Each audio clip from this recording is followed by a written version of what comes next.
Hello and welcome to today's seminar. Before we begin, I would like to acknowledge the Bidjigal people that are the traditional custodians of the land on which the UNSW Kensington campus stands. I would also like to pay my respects to the elders, both past and present, and extend that respect to other Aboriginal and Torres Strait Islanders who are present here today. So today we're delighted to be hosting this joint ACOSS SPRC seminar, is COVID-19 embedding or reducing inequality in Australia 2020. So I'm going to hand over to SPRC Director, Professor Carla Treloar in a moment, and she will introduce the speakers. But before I do, I just want to flag that this seminar is being recorded, and a link will be emailed within about a week or so to all who registered.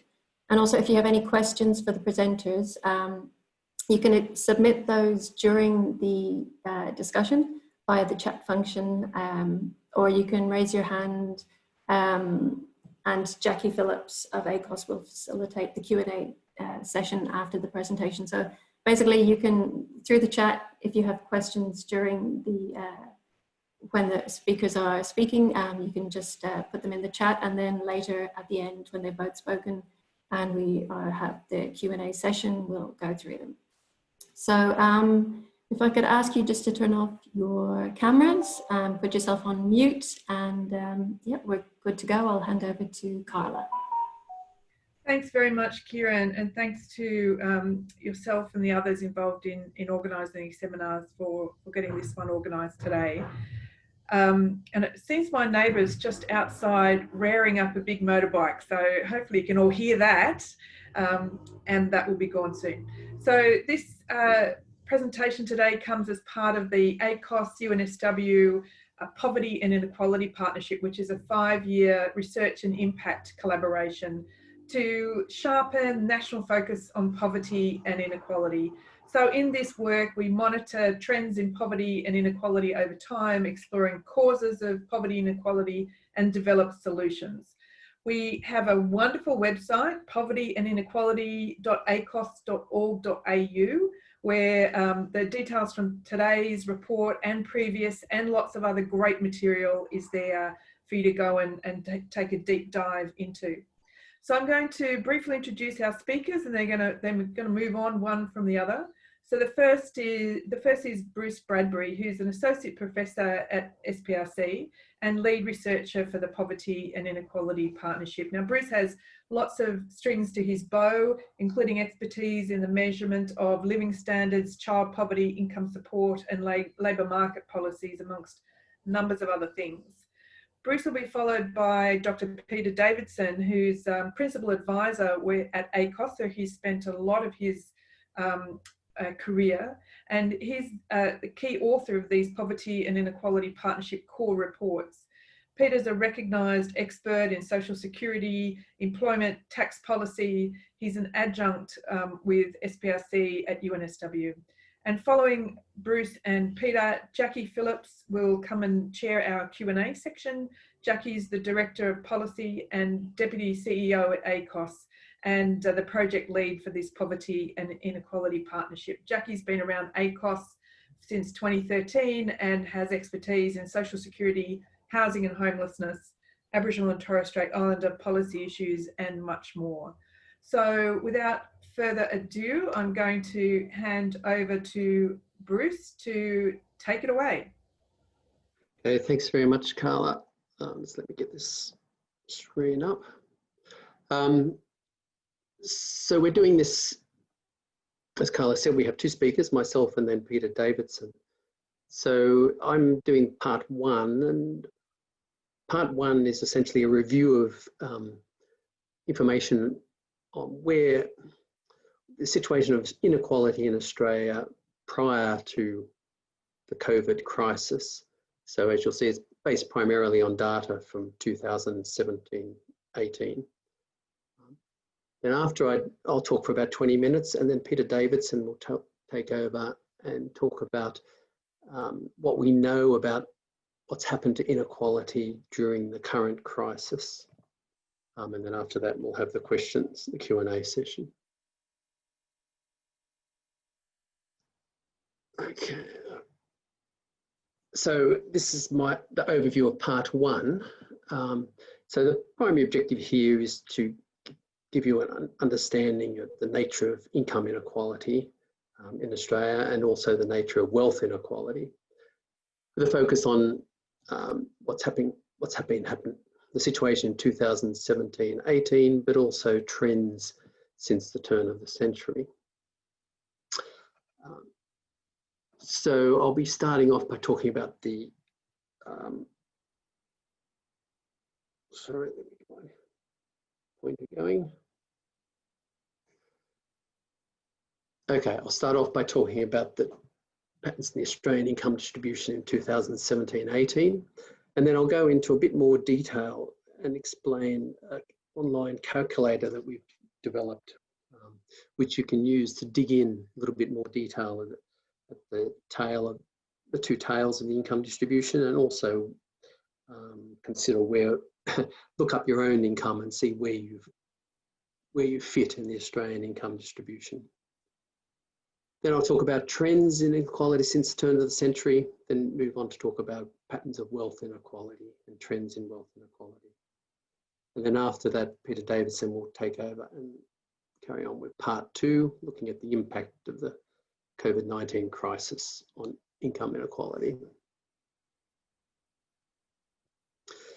So our methods, this is all, well, almost all the results are based on the Australian Income Survey. And they've done a series of surveys over the past few decades. And just running through a few details here, the estimates for 2017 use what the ABS describe as their more comprehensive measure of current income. That's sort of income at the time of the survey, plus payment for salaries and so on. When we look at trends, we use a simpler income definition, which has been available for a longer period, which excludes some things such as some fringe benefits and some irregular payments. But we use that to make a comparable measure over time. These are household income surveys, and our basic measures sort of pool the incomes of everyone in the household together. So we measure household income and also household wealth. And when we look at people's well-beings, their level of consumption based on that income, we adjust for household size using what's called an equivalence scale. You can think of that as sort of being halfway between per capita and per household income.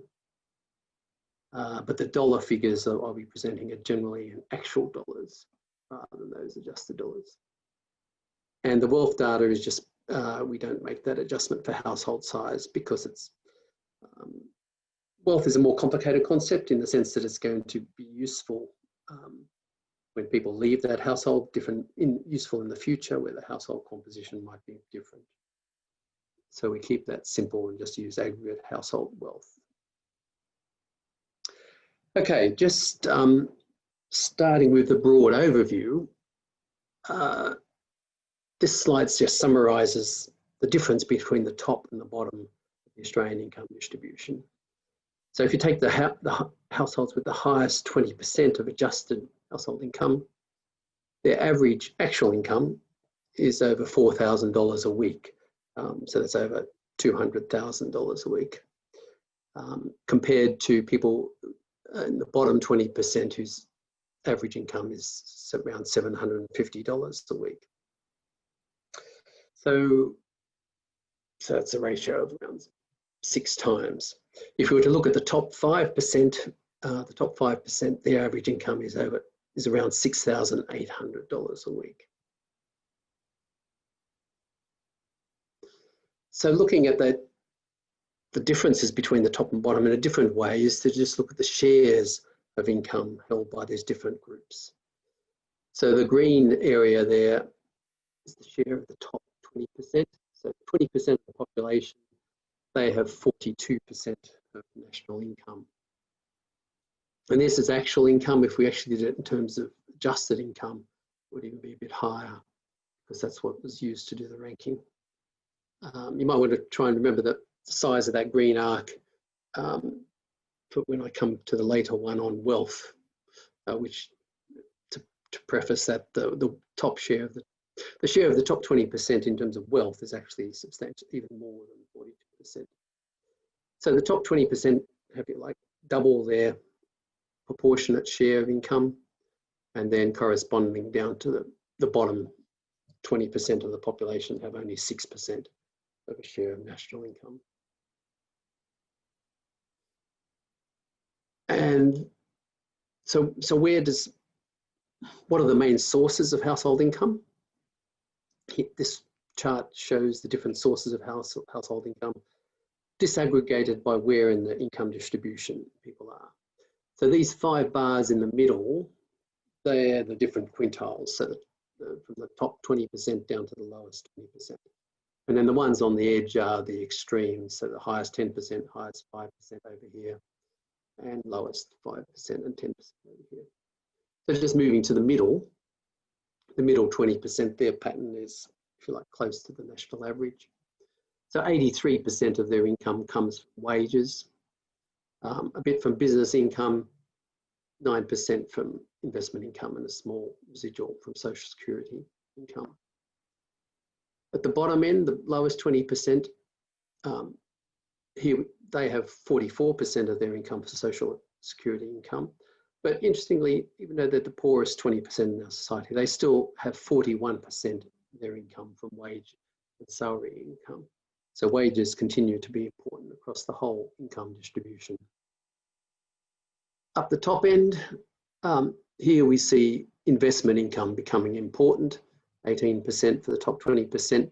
Or if we go over and look at the top 5% of the population over here, almost 30% of their income is actually coming from investments, and another 7% from their own business. It's still a substantial amount from wages. Internationally, in terms of how do we compare in terms of inequality? Across the OECD, we're sort of roughly in the middle. Over on the right here are some small countries, Costa Rica and Chile, with higher levels of inequality. But the big country with the highest level of income inequality is the US over here. So the US and also the UK has higher income inequality than Australia. But Australia has a higher level of inequality to other English-speaking countries. So Canada has less inequality than us, as does Ireland, as does the large continental European countries, France and Germany. And the Nordic countries tend to have substantially less inequality than Australia. So as I said, I should talk a little bit we have this calculator which one can use to dig into the income distribution. It's available at that web address there. That's linked from the Poverty and Inequality website. And I'll just go through a couple of examples. See, I'm going for time. Rearrange my screen the right way.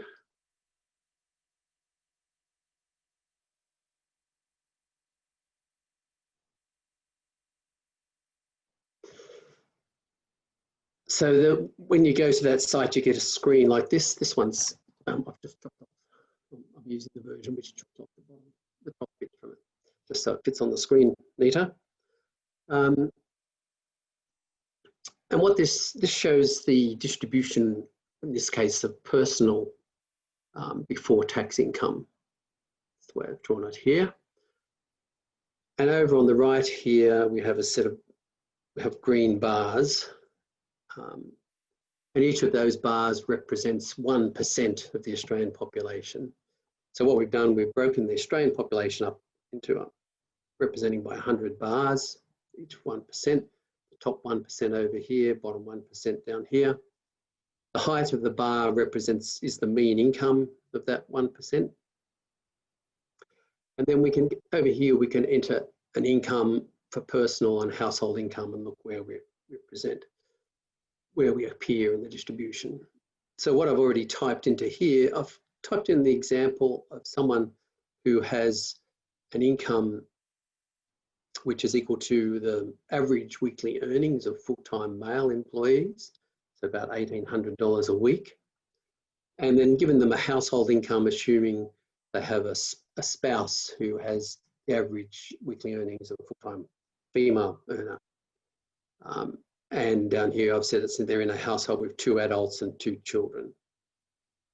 And then to begin with, I'm looking at the personal incomes of adults. So this is just comparing with the personal incomes of the male. So one thing that's quite clear here is that even though when people talk about average weekly earnings, some people, that's tempting to think that that's talking about the middle of the Australian income distribution. But in fact, someone who is on male average weekly earnings is right up where this red bar is. They're right up on the right-hand side of the income distribution. If we move the mouse over, we see that they're in percentile group 85. So they're 15% from the top of the income distribution. So they're a long way above the middle. And the reason for that is that, first of all, average earnings are a bit higher than median earnings, but also many people don't work full-time. Half the population is not male, and women generally have lower earnings than men. And of course, most importantly, many people are not working at all, particularly the retired section of the population. So average weekly earnings is well up the top end of the distribution. And simply if we look at, instead of looking at personal income, we actually look at household income, adjust for size. So even though this household has 2 dependent children, so that pulls them back towards the middle. But a household with the 2 adults on average weekly earnings is still only 25% from the top. So again, right up the top end of the income distribution. And then finally, if we take the example, if I just go back to my notes, yes, of a federal politician. Sorry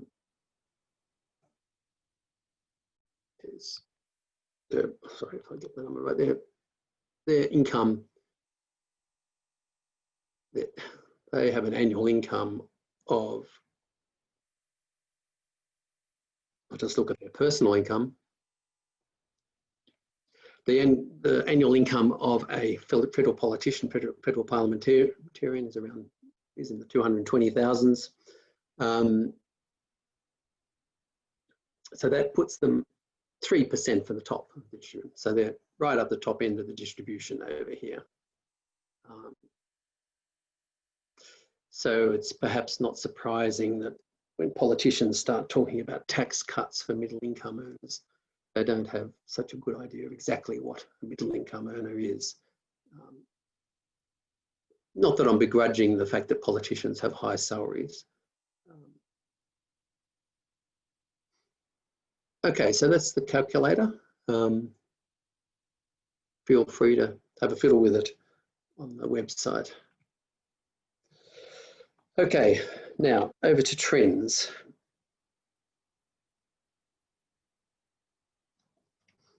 So what have been the trends in income over the last decade? Well, there's several sources of data we can use for that. And so here I've put the median incomes, so if you like the average trends in incomes. So we have annual income from the Hilda survey, current income, the ABS's new definition, current income, the green line here, the ABS current income, and the ABS has also had an annual income measure until recently. Most of the estimates that we present in this report are from this based on this green definition, the green line here, the current income. In terms of median household income, the trends are much the same. Basically, the first decade of this century had strong income growth up until the global financial crisis. And since then, we've had very little real income growth in Australia, and then obviously we went down again in the current crisis. In terms of inequality, well, there are different trends depending on which of these data sources you use.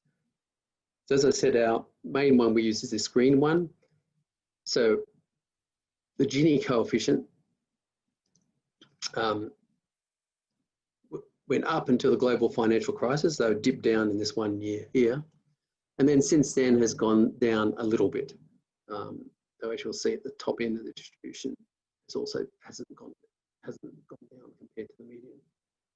With different income sources, you have different stories. So the Hilda survey, the dotted line down the bottom here, inequality has been roughly constant. But the other measure from the ABS survey's annual income shows inequality rising dramatically up to the global financial crisis. So the difference is actually in the beginning period here and the early period of 2000s. Unfortunately, we don't really know what was happening there. The Hilda survey has a lower response rate than the income surveys, and possibly it has some attrition bias, which hasn't been corrected for.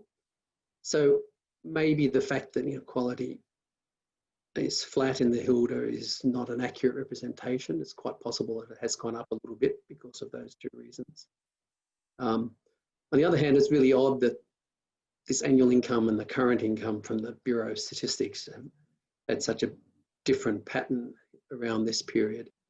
And unfortunately, what was happening there is they changed their survey methodology. They made quite a few changes, particularly moving to computer-aided interviewing, and we don't really know what's going on there. But our view is that this green line is perhaps the best guess about the trends in this period. So going up a bit to then, and maybe going down a little bit and ending up slightly higher in 2017 than at the beginning of the century. That's probably my best guess for what's happened to income distribution. But it is quite possible that it's actually increased more than that, as indicated by the blue line. And possibly it has been flat if you follow the Hilda line. So it's a difficult story to tell, but we focus on a story which, if you like, is in the middle of the different data sources. And this tells the story of inequality in a different way. So here we have 99 to 2007-8. This is how the 5 different quintiles, their incomes increased. And this is the top extremes, 10%, 5%, highest 1%. And so as you can see, the incomes amongst the top end of the distribution grew quite a bit more. 2007-8 to 2017, pretty much the same across the 5 quintiles. The top 1% did pull out. And then this is the combined story. So across the quintiles, a bit more at the top 20%, a bit of a stronger income growth, and possibly more at the top 1%. So this story is a bit different to the one on the previous graph from Gini's, because the Gini coefficient isn't particularly sensitive to incomes right at the extreme here. So it misses out on this pattern. So bottom line is, since the turn of the century, income inequality has probably gone up a bit in Australia. Wealth inequality, I think I'm running out of time, so I'll try and be a bit quicker with this. Basically, there's a lot of wealth inequality, and it's greater than income inequality.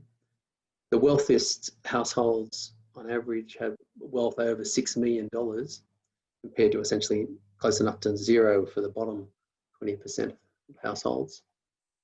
And this is shown here, instead of 40%, the top 20% have 64% of the wealth. There's a lot more wealth inequality. And well, about half of wealth is in the form of housing, and at the top end of the distribution, they have more substantial amount of wealth in shares and business. Australia is relatively, is sort of in the equal end of the distribution in terms of wealth inequality. That's largely driven by our high rate of home ownership. But it's important, but it's also driven to the different pension structures in different countries, which I can talk about later if people want to know. But the big story is that there's been a big increase in wealth inequality over this period. So the middle 20%, their wealth went up by 36% over the period, whereas the top 20%, their wealth went up by 68% over the period.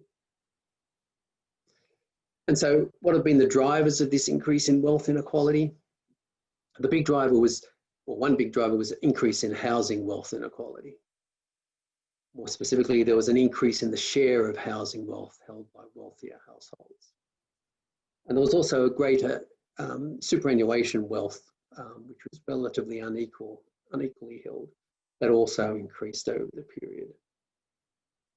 And in our next report, we'll be looking at a little bit more detail at how these split across demographic groups, emphasising a report we did a few years ago. And there, one of the key findings is that this growth in wealth inequality is particularly acute amongst the younger section of the population. And again, that's very associated with the housing market, with an increasing fraction of the population missing out on housing, getting into home ownership. And I'll stop there, pass over to Peter.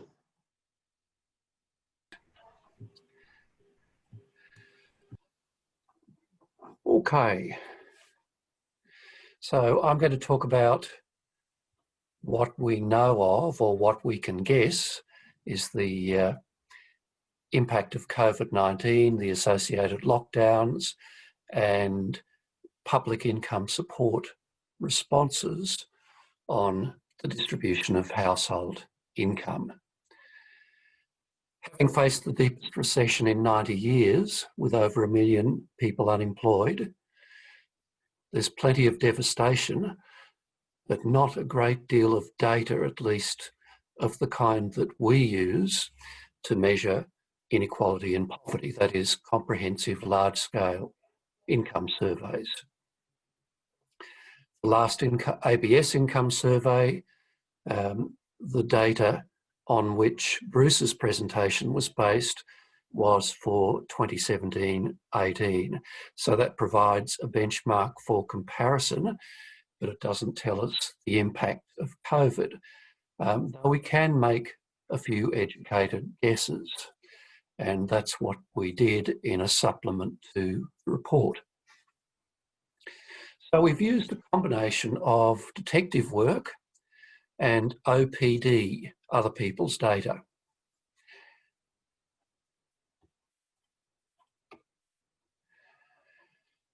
Our starting point was what happened to inequality in past recessions. That gives us a sense of what to expect, though of course this one is different in a number of ways. We then looked at the available data post-COVID, which was mostly labour market data, data on employment and earnings, and also on the public income support response, especially the JobKeeper and JobSeeker payments. JobKeeper was the wage subsidy program, and JobSeeker has been supplemented by a payment called the coronavirus supplement, which roughly doubles payments for people who are unemployed. We won't know the impact of COVID-19 and lockdowns on the distribution of investment incomes for a while. There isn't enough data around to assess that, and bear in mind most household incomes are earnings rather than investment income. So we can pretty much guess most of the story from the data on household earnings. Now, to keep it simple, I'm going to start with the conclusions, and then right at the end, I'll look at findings of 2 studies of poverty and inequality post-COVID that came out after the publication of our report, to see if we guessed right. From past recessions, both poverty and inequality are likely to rise sharply post-COVID, on the face of it. Yet COVID-19 produced an equally large public income support response, a parting of the fiscal waters to stop people going under. And that left overall household incomes around 2 percentage points higher. So that JobKeeper, JobSeeker, and all of the other public income supports and business supports that were introduced have cost the government so far around $100 billion. That's around almost 5% of gross domestic product. It's huge. Now, we can infer from the available data that COVID and the lockdowns disproportionately impacted households in the lower half of the income distribution, and public income supports disproportionately benefited the same group. So while those supports remain in place, it's likely, on the face of it, that both inequality and poverty will be much lower than they were pre-COVID, ironically. But if those supports are removed prematurely before the economy and the labour market and earnings recover, then we would expect inequality and poverty to both rise sharply, and many people will go under despite that parting of the waters. Now, when PM Morrison announced those public income supports, especially JobKeeper and the Job Seeker increase, back at the end of March, he said he was building a bridge to the other side. That brings to my mind another much older metaphor. Next slide, please, Kira. There he is, parting the waters so that people can safely move to the other side. The question is, will the waters close in on people before they reach it? Next slide, please. From the patchy evidence we've had since the latest report, when the latest report was written, we couldn't draw conclusions on the impact of COVID on household inequality, but we can infer a number of things from the evidence, and they're not really hypotheses, it's evidence. Firstly, the COVID recession increased what has been termed effective unemployment from 6% to 15%. I'll explain what effective unemployment means in a moment. On the face of it, that's going to increase household income inequality. Secondly, young people and women, their earnings were disproportionately impacted. Now, we don't know how that impacts household income inequality until we know which women and which young people were affected and where they're placed in the household income distribution. But COVID-19 undoubtedly increased gender and intergenerational inequality. Thirdly, earnings in lower income households were especially impacted overall. So that suggests inequality, at least, would have increased. Fourth, JobKeeper and Job Seeker replaced all or most of the lost earnings for many of these people, as I mentioned.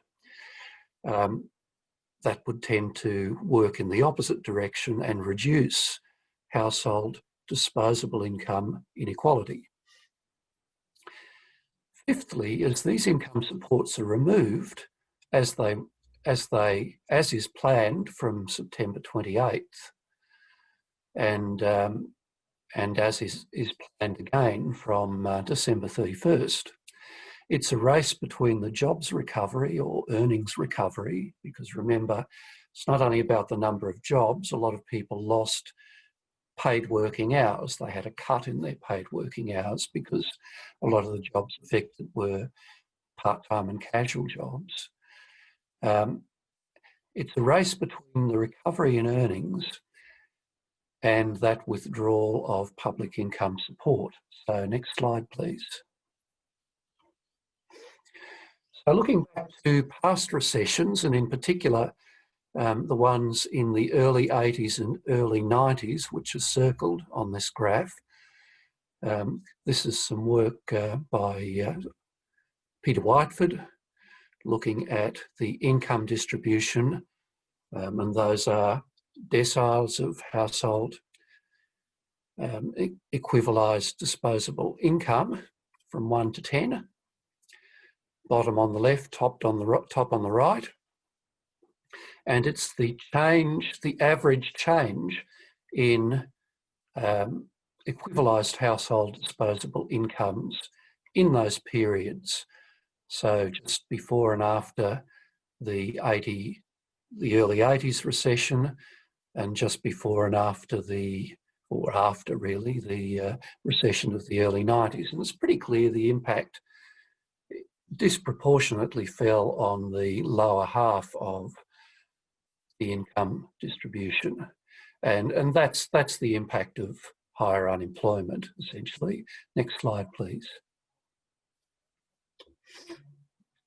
Moving forward to 2020 and COVID, this is some data from the ABS, Labour Force Statistics, going from February 2020 on the left to August on the right.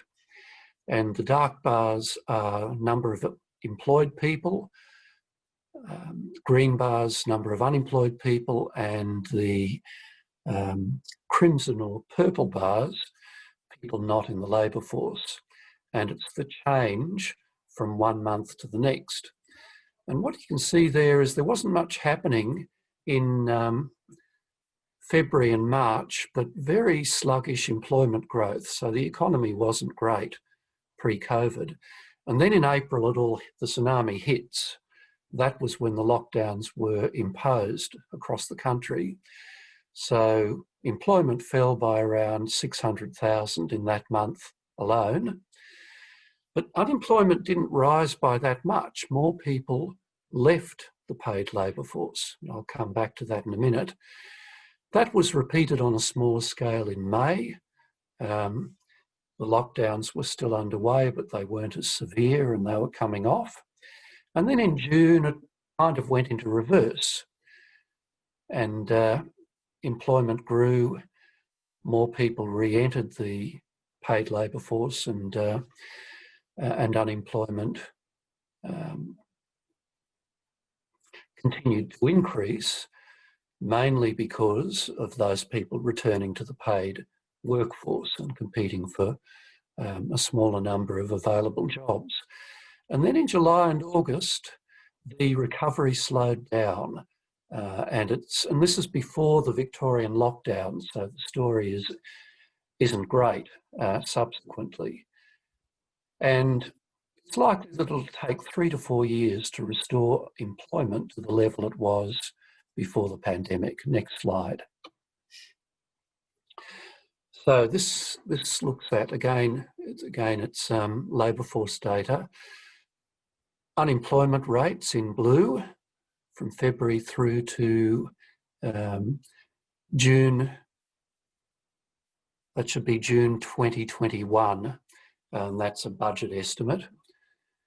And you can see there unemployment's rising quite sharply, but not as dramatically as we might expect in April and June, because so many people left the paid workforce in those 2 months. And this effective unemployment rate captures those people who left employment or left the paid labour force because they lost their jobs. And it takes account also of the people who were stood down in their jobs. So they had 0 hours, but were perhaps being supported through the JobKeeper program. And so that rose to 15% in April. And that's what the unemployment rate would have looked like if people hadn't left the paid workforce in droves, and if the JobKeeper payment hadn't existed. And that gradually reduces through to around 10% in August, and the December estimate for unemployment is a little under 10%. That's a Treasury estimate. So the effective rate kind of converges down to the actual rate. In other words, the actual rate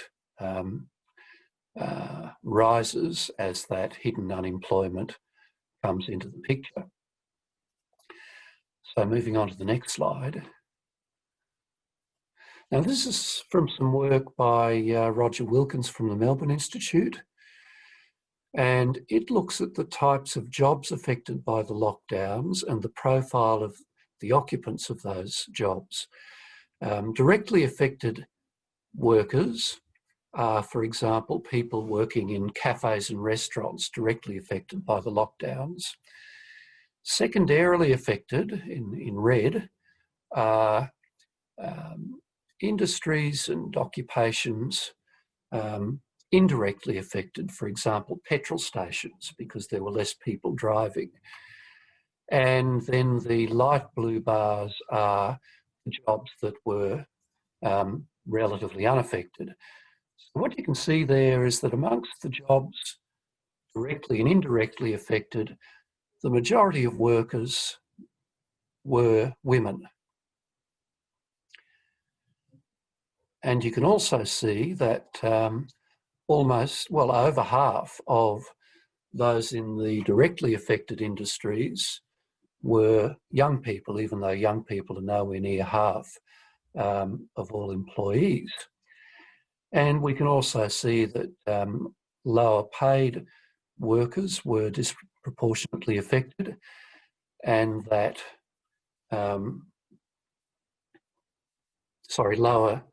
lower skilled workers disproportionately affected, and also lower paid workers disproportionately affected. So almost half of those in the directly affected,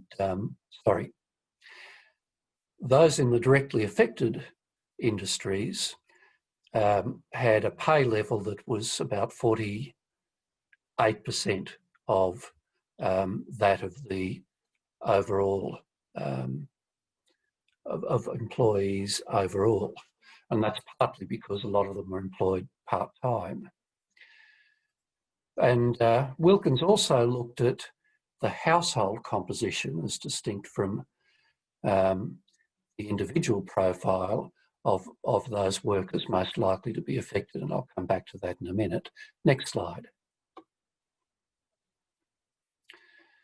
So this is from Biddle and colleagues at ANU, and they ran a survey in May which asked people, did you have a job? Did you lose that job? And if so, what are you doing now in May? And this is towards the end of the lockdowns. And women are in orange and men are in blue. And what you see there is a clear gender differentiation. The pandemic and the gender division of labour in the paid workforce and the unpaid workforce conspired against women. So of those who lost their jobs, amongst the men, 38% were unemployed in May, and 17% were caring or engaged in housework, household activities. Amongst the women, it was reversed. Only 18% saying they were unemployed, actively searching for jobs, but around 50% were at home or caring. And one of the main reasons for that, of course, was the school closures and lack of childcare services. So moving on to the next slide. Now this is Roger Wilkins again.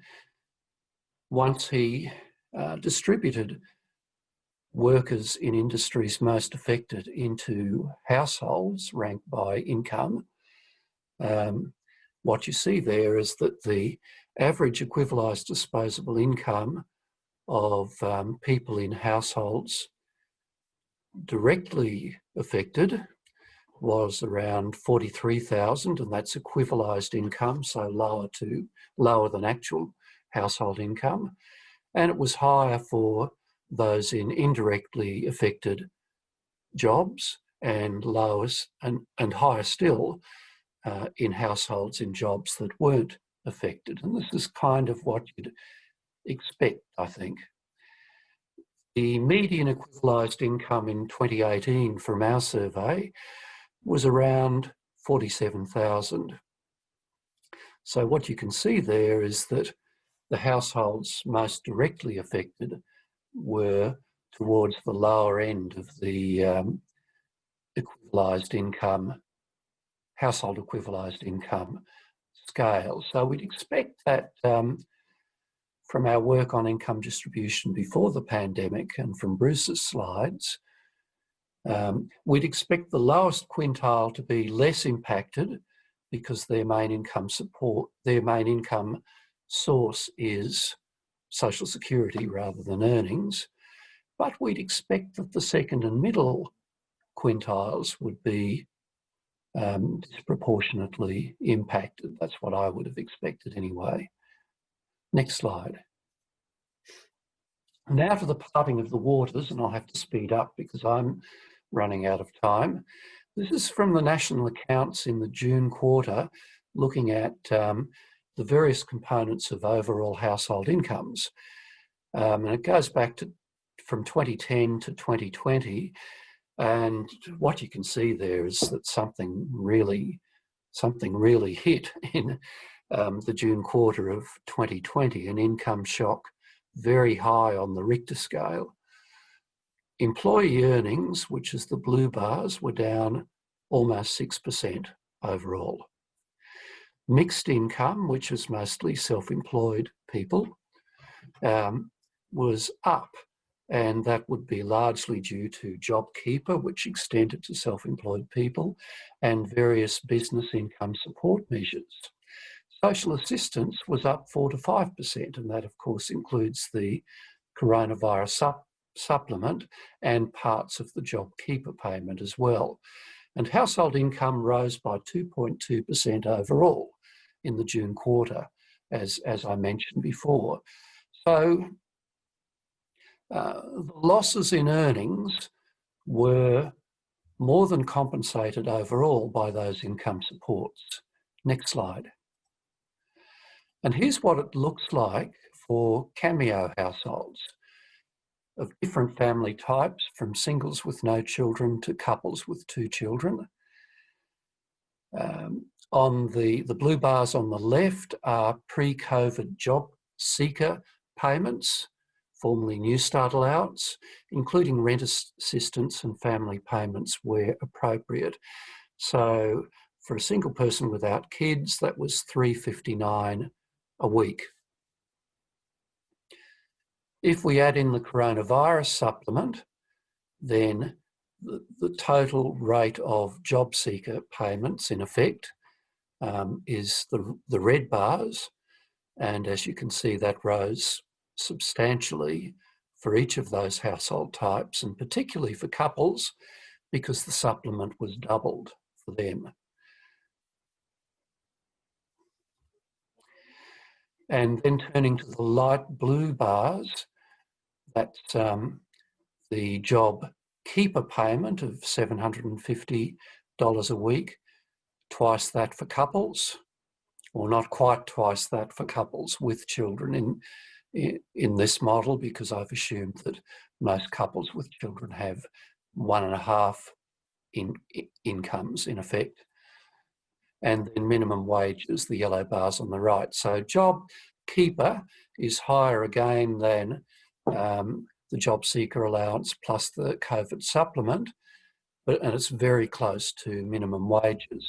And just for comparison, the poverty line for a single adult is a little bit above $450 a week. So what the coronavirus supplement has done is lifted a lot of households relying entirely on income support above the poverty line. So, and again, this illustrates the disproportionate impact of those income supports, I think, on the lower half of the income distribution. That's what we'd expect to see. Next slide. So, turning to the outcomes, this is, and I'm just about at the end, this is the results of research by Lee and colleagues from NATSEM at the University of Canberra. And this report came out after we published our inequality report. And we can look at this to see if what we thought might happen came to pass. So what I thought anyway, Bruce might have had other ideas. And what they did was they took a combination of labour force data through 2020 and older household income data, similar to, I think, the same data source we used for our research from 2017-18, and projected that forward. And then they assigned people to households based on their labour force status and earnings, more or less. Now, they produced a range of impacts for COVID and the lockdowns on household disposable income, depending on the extent to which the job keeper payment, depending on what would have happened in the absence of the job keeper payment and job seeker payments, and in particular to what degree jobs would have vanished in the absence of the job keeper payment. And I went for a point within that range, assuming that roughly 1/4 of the jobs that were supported by those public income supports would have disappeared in the absence of those payments, particularly job keeper. So, going straight to the results, they find that without public income supports, the average incomes of the lowest quintile would have fallen by 5.3%. Second quintile 6.4%, 5.5%, 5.6%, and then the highest 20% by 4.2%. So that does reinforce my suspicion that the impact would have disproportionately been felt by low to middle income households, though perhaps less so than I'd anticipated. There's quite a sizable impact in the fourth quintile, for example, and a sizable impact in the lowest quintile, because there is quite a bit of part-time earnings in that quintile. And then turning to the impact of public income supports, the orange bars are the overall impact taking account of those public income supports. And so what you see there is a substantial rise in average incomes for the lowest quintile, and then roughly a 1% increase for the second, third and fourth quintiles. Now that's the final outcome, so you have to more or less add those numbers to the COVID impact on the bottom to get an idea of the impact of the public income supports, which were huge, around 10% or more for the bottom quintile. So moving along to the last slide. The story is similar for the impact of COVID and COVID income supports on poverty. Now, this is some work recently published by Ben Phillips and colleagues at ANU, and they estimated after housing poverty rates and before housing poverty rates, but these are the after housing poverty rates, both pre and post-COVID, and taking account of COVID income supports and without taking account of those income supports. And so their estimate for 2019, pre-COVID, was an overall poverty rate of 11.5% of people living in poverty. Fairly similar, a little bit lower though than the estimates in our poverty report. And then in June 2020, more or less towards the end of the lockdowns, with public income supports, poverty is 9.9%. In other words, it's reduced by about a quarter. But in the absence of those supports, it would have been, and you have to add the numbers up, it would have been around 22%. There would have been a huge increase in poverty if those income supports were not increased, particularly the coronavirus supplement.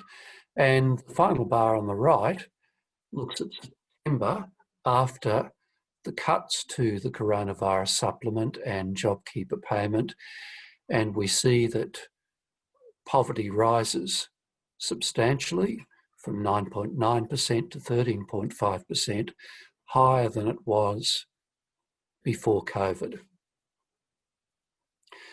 So, in summary, the waters were parted by and large for low and middle income earners, but they're coming back, and they're coming back faster than a lot of people will make it to land. And I'll leave it there. Thank you. Thanks, Peter. Thanks, Bruce. Look, we've got some time for Q&A. We have run over time. Tut to our speakers. But thanks for excellent presentations. And I can see some questions coming through now in the chat. So we might run till 5 past, but understand that there'll be people who need to go at 4. So please feel free to do that if you need to. So just firstly wanting to acknowledge, Bruce and Peter, that in terms of the other people's data that we've referred to, a number of those people are on the line. So hello to Jinjing and Roger, I think is there too. There may be others. So if either of you wanted to respond to any of the things that Peter or Bruce have said, referring to your data, then please feel free to do that. Just raise your hands, Roger or Jinjing or others. Some questions in the chat. One about the impact of the JobKeeper payment in masking the real unemployment rate and what might happen when that payment is lifted or gradually withdrawn. Who wants to take that, Bruce or Peter? I can respond to that. We don't know for sure, but there were an estimated 200,000 to 300,000 people on JobKeeper in the early stages of the lockdowns, especially in April, who were stood down on, who were working 0 hours, essentially stood down. So that's a pretty substantial impact. That gradually reduced as the lockdowns were eased. And my reading of the tea leaves is that there were around 100,000 to 200,000 people stood down on JobKeeper by August. Thanks, Peter. I suppose the other question is, for those who are not stood down, will their business go under once the subsidy is removed? That's the big open question, which we don't know the answer to. Yes, and we have a question more specifically about what's going on in Victoria and whether we've got any data specifically about the Victorian experience or expectations about what we're likely to see in Victoria given the extended lockdown. Any thoughts on that? I don't know if there's anyone else on the line who has been looking at that who might want to chime in to the discussion here. Bruce? Well, there is some data available, and it's as you'd expect. So, for example, if you look at hours, there are statistics, most recent data on hours worked is slowly trending up in the rest of Australia, but still going down in Victoria. And of course, we're all hoping that Victoria will now be able to follow the path of the other states, but they're not there yet. And there's a question about one of the cohorts who, of course, we know have been excluded from the government assistance to date, those on temporary visas, including international students and people seeking asylum. Question from the Australian Association of Social Workers about whether we have any data on that. I don't think we did in our report, but whether there is data out there, or have we only got kind of, you know, qualitative research about the human experience of those cohorts. Certainly I know we're seeing through our networks that they are showing up in very high numbers at emergency relief, food banks and other services. Peter or Bruce, did you want to add anything to that? There is a survey, I think, from UTS in Sydney, and the results, as you might expect, are dire. There are people unable to feed themselves, fearful of homelessness. I can't recall whether it was a survey of students on visas or other migrants on temporary visas, but 1 in 5 were fearful of homelessness and struggling to feed themselves. Thanks, Peter. And if anyone else is aware of data sources on that issue, maybe post the link in the chat for others' information. That would be good. Erica asked a question earlier in the chat, which I think you partially answered, Bruce, but it was a question about whether we know, in terms of that bottom quintile, what occupations, industries, etc. people are in. I know you've responded on the kind of full-time, part-time breakdown of employment patterns, and I don't think we do have in our core reports any sort of breakdown by industry or occupation, but is there any further comment you wanted to make about that, or the ability to do that analysis? But yeah, it could be done. I mean, there's other research about who are the low paid workers in Australia, and that's essentially who's going to be in that bottom quintile, people who are in the low paid jobs. As I said in the chat, the actual split is about half and half between full-time and part-time, which is interesting that there are so many full-time workers still in that bottom quintile. And I should add that the ABS has produced a wonderful data series. I can't remember whether they call it their COVID series, but if you just Google ABS COVID, it'll come up. And they have payroll. They use payroll data, and there are industry and I think occupational breakdowns there, and others have published using those data. Thanks, Peter. And someone has just posted a link for international students research. Any other questions? I can't see any hands, but there's so many of you that I have to scroll through the screens just to double check. I had a question about, we've talked about the impacts or likely impacts on income inequality. I would assume any impacts on wealth inequality would only be felt if the downturn extended for an extended period of time and people were therefore forced to draw down on savings. Is that right? Or what could we anticipate might happen in terms of wealth inequality, if anything, as a result of this? Well, there's the impact on superannuation, people taking money out of their super. Well, we'll have to find out how that is distributed across different income groups, but I'm guessing it'll be predominantly people in the lower end of the income distribution. Yeah. And then the big challenge will be if people start losing their homes, homeowners start not being able to pay their mortgages and having to sell their home.